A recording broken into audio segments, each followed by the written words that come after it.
أنا ما شايف لي طير،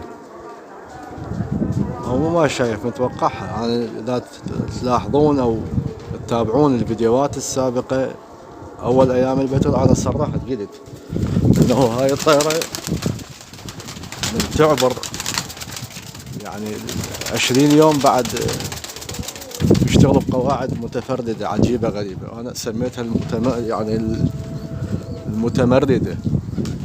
يعني هاي ظلمة جاي يشوفون تطلع 20 دقيقة، هاي صار لها ما يقارب 20 دقيقة طالعة، وأنا أيست قلت ما ترجع بعد.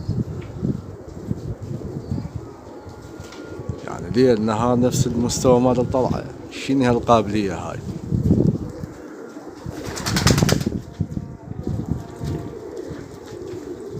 بالخمسة وثلث يوم 13/12/2022 الثلاثاء.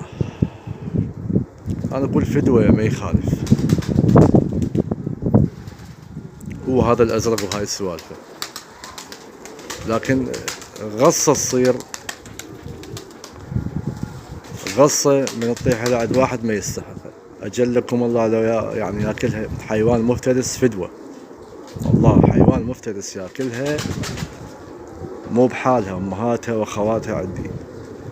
لكن من تطيح عند واحد ما يسوي يشوفها، ما يستاهل إنه يلزمها بيده ويشوفها، مو ما يستاهلها، هواية وياه يعني من تصير عنده، لكن ما يستحق إنه يلزمها بيده ويقعد يشطول لسانه، يدزر بيهن ويشطول لسانه بزورنا القديمة هاي وطيورنا واشتغلنا بيها.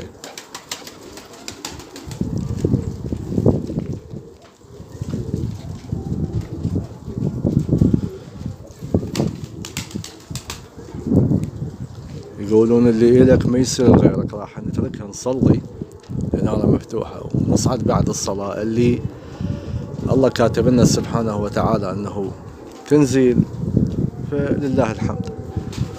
والما نزلت تتأمل باكر ترجع، واللي ما رجعت بعد فدوة للطيبين اللي يستاهلون. هو هذا الطير، هاي العنبرية اللي حكينا عنها مرة في البرتقالي، يقول لي توقعنا لها راح تأدي هذا الأداء.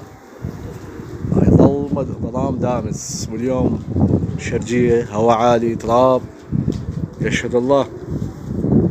الأذان يأذن يعني كمل الأذان. أنا توقعت إنه الظهر بنفسها على هذا الهواء اللي صار عندنا الصبح اليوم،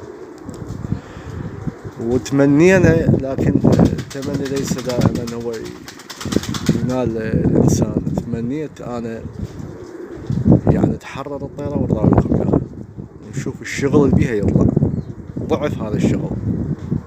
طيرة من الظهر لحد أنا ما شفت غير مرتين ثلاثة دبت، طلعتها 20 دقيقة على يعني أزيد الوقت اللي طارت بيه اليوم هي خارج بيتها، ويم بيتها قليل تواجدها، يعني تنشاف. وقلت لكم الفيديو السابق، قلت يعني هاي من توصل الياباسة وتعبر من تحرر، إذا شفناها 10 مرات يم البيت نزعل عليها. والحمد لله على كل حال. تحياتنا اخوان.